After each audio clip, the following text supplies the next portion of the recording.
गावाचे आपले दर्शन अध्यक्ष श्री श्रीचरणजी धाराशिव व आपले मार्गदर्शक सचिव श्री बसवराजजी धाराशिव व तसेच Dagdojirao Deshmukh D pharmacy college Almoda taluka Ausa जिल्हा लातूर द्वारा आयोजित केलेल्या ऑनलाईन वक्तृत्व स्पर्धेमध्ये मी आज भाग घेतलेला आहे। तरी माझा विषय आहे औषध दुकान नसते तरी मी माझ्या भाषणाला सुरुवात करतो। तर सध्या देशात काय स्थिती चालू आहे हे तर सगळ्यांना चांगलेच माहीत आहे। तर ह्या जगात सर्वात बुद्धिमान प्राणी म्हणून ओळखला जाणारा माणूस आहे। बुद्धी माणसाकडे आहे, पण माणसाला त्या बुद्धीचा वापर योग्य त्या ठिकाणी करता येत नाही आणि तो इथे चुकतो, म्हणून तो भविष्यात यशस्वी होत नाही आणि माणसाचे अर्धे जीवन तर औषधावर आहे। आणि आता ह्या जगात सध्याचे खरे हिरो म्हणजे डॉक्टर, नर्स, पोलीस हे आहेत। मित्रांनो, कोरोना हा केवढा छोटा विषाणू अख्खा देश बंद पडला। औषध दुकाने नसती तर हा देश राहिला नसता आणि आपणही राहिलो नसतो। कोरोना हा विषाणू घाबरण्यासारखं काही नाही, कारण आपला पूर्ण विश्वास आहे औषधांवर आणि डॉक्टरांवर। आणि कोरोना ह्या रोगाने कोणीही मरणार नाही। कोरोना ह्या रोगाने तोच माणूस मरतो जो अगोदरच औषधांवर अवलंबून आहे। जसे की बीपी आहे, त्या पेशंटला रेग्युलर औषध गोळ्या घ्याव्याच लागतात, तसाच व्यक्ती कोरोनाने मरू शकतो। आता बीपीचा पेशंट आहे, तो पेशंट रेग्युलर औषध गोळ्या घेतला नाही तर तो मरू शकतो। तो व्यक्ती औषध घ्यायला थोडा वेळ जरी झाला तर त्या व्यक्तीला चक्कर येणे, दम लागणे असं होतं। तर विचार करा, त्या व्यक्तीला एक टाइम जेवण नसेल तर तो व्यक्ती वाचू शकतो, पण औषध गोळ्या घ्यायला थोडा वेळ जरी झाला तर तो व्यक्ती मृत्युमुखी पडू शकतो। अगोदरच्या लोकांचे आयुष्य 100 वर्ष राहायचे, आता आपले आयुष्य 60 ते 70 वर्ष आहे, ते पण औषध गोळ्यांवर। तर माणसेच नव्हे तर कित्येक जनावरांचे आयुष्य सुद्धा औषधांवर आहे।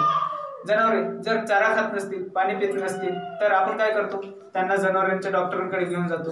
मग त्या जनावराला डॉक्टर तपासणी करतील, त्या जनावराला औषधांची स्लाईन वगैरे लावतील आणि त्या जनावरांचे औषध ते आपल्याला देतील आणि आपण त्या जनावरांना योग्य त्या वेळी जनावरांना औषध दिलं तर ते जनावर चारा खातील, पाणी पितील, औषध राहील। आणि मित्रांनो, औषध राहिले नसते तर जनावरही राहिले नसते आणि आपणही राहिलो नसतो आणि देशात कोणता डॉक्टर राहिला नसता।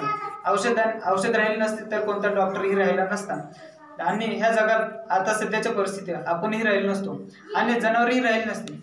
आणि आपल्या आजोबाच्या काळात डॉक्टर हे नव्हते आणि औषधी नव्हते। त्या काळात डॉक्टर म्हणजे वैद्य आणि औषध म्हणजे वनस्पती राहायचे। काही झाले तर वैद्याला बोलवून घ्यायचे आणि यायचा, त्या व्यक्तीला तपासायचा आणि औषध म्हणून वनस्पती द्यायचा व तो व्यक्ती 2-3 दिवसात बरा व्हायचा। ते वनस्पती म्हणजे एक प्रकारचे औषधच होते। तेही औषध राहिले नसते तर कदाचित तो व्यक्ती मरू शकला असता, पण आता तसं काही राहिलेलं नाही आणि वैद्यही राहिले नाही, म्हणून माणसाला वनस्पती देणारे कोण राहिलेलं नाही।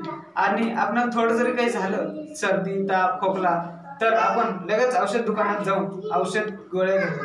तेवढेच नाही तर साधं डोकं अंग जरी दुखत असलं तर आपण लगेच जाऊन औषध दुकानात जाऊन आपण औषध घेतो। जन्म घेतल्यापासून मरेपर्यंत औषध गोळ्या। जो व्यक्ती तंदुरुस्त आहे त्या व्यक्तीला औषधाचं महत्त्व कळणारच नाही। औषधाचं महत्त्व त्या व्यक्तीला विचारा ज्या व्यक्तीला बीपी आहे, दमा आहे, मग ते सांगतील तुम्हाला जीवनात औषधाला किती महत्त्व आहे। मी अगोदर सांगितल्याप्रमाणे एक टाइम जेवण कमी दिले तरी चालेल किंवा नाही दिले तरी चालेल, पण औषध गोळ्या पाहिजेत। व माणसाला काही झालं नसतं तरी तो माणूस औषध दुकानात जाऊन भूक लागायचं तरी औषध घेतोच, आपण त्याला टॉनिक म्हणतो। आणि आपण शरीरासाठी तर औषध घेतोच, पण आपल्या शरीराच्या अवयवासाठी सुद्धा आपण औषध घेतो। उदाहरण, आपले डोळे जरी लाल झाले तर आपण औषध दुकानातून डोळ्यांचे औषध घेतो, म्हणजेच आपण त्या औषधाला ड्रॉप म्हणतो। आणि आपल्याला काही झाले तर आपल्याला वाचवणार कोणीही नाही, डॉक्टर सुद्धा नाही। आपल्याला वाचवणार तर फक्त आणि फक्त औषध। डॉक्टर आपल्याला फक्त मार्गदर्शन करतात, हे औषध घ्या, ते औषध घ्या, पण आपल्याला वाचवणार तर औषधच। ह्या कोरोनाने अख्खा देश बंद पाडला, सर्व काही बंद पडलं, पण औषधांचं दुकान मात्र बंद पडू शकलं नाही, कारण आपल्याकडे तेवढा एकमेव पर्याय आहे मरणापासून वाचण्याचा। तर माझे शेवटी एकच सांगणे आहे, औषध दुकान आहे तर आपण आहोत। एवढे बोलून मी माझे 2 शब्द संपवतो। जय हिंद, जय भारत।